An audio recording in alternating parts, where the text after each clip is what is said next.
المغضوب عليهم ولا الضالين.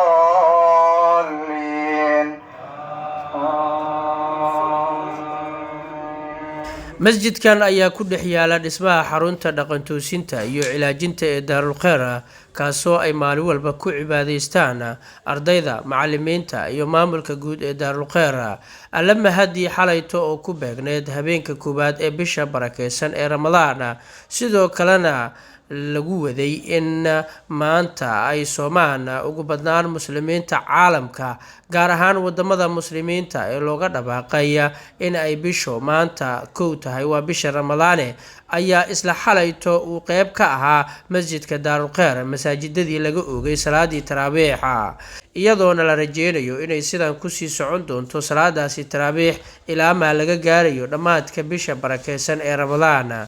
haddaba 30 juz ee Qur-aanka Kariimka cadadkiisa habeen walba waxaa kala qaybsan doonaan qaar ka tirsan ardayda lagu hayo xarunta dhaqan-toosinta ee Daarul Khair, iyo sidoo kale habeenkii xalayto uu si rasmi ah u daafuraya salaada taraabiixa macallin Maxamed Cumar oo ka mid ah barayaasha culumta diiniga ee xarunta Daarul Khair.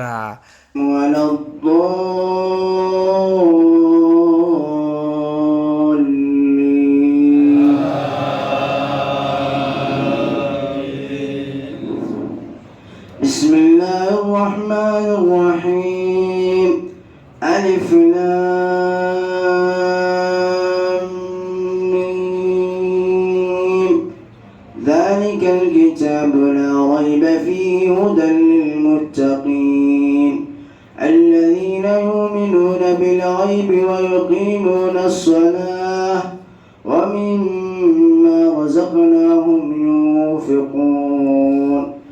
dhinaca kale waxaa ka neefiyey salaada taraabiix bartankeeda amaba qeybaha dambe la wareegay imaamka ku tujinayay ama dhamaystirayay juska koowaad oo ka bilaabanaya suuratul baqara, mid ka mid ah ardayda lagu baray qur-aanka kariimka amaba lagu xifdisiiyey qur-aanka kariimka ahi xarunta Daarul Khair. اهدنا الصراط المستقيم صراط الذين أنعمت عليهم غير المغضوب عليهم ولا الضالين.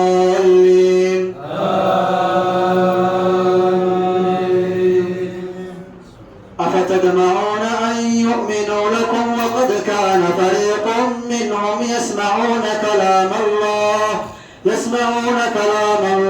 ثم يحرفونه من بعد ما عقلوه وهم يعلمون. وإذا لقوا الذين آمنوا قالوا آمنا وإذا خلا بعضهم إلى بعض قالوا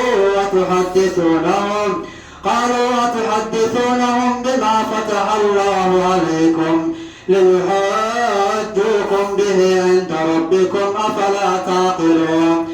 waa sanadkii koowaad ee ugu horeeyay uu la kabsado masjidka Daarul Khair in laga bilaabo ama lagu oogo salaada taraabiix oo lagu aqrin doono 30 juz ee 114 Qur-aanka Kariimka ahi. waa Maxamed Yuulka inta warbixinta lamida kulmi doona asxaabay nabadgelyo.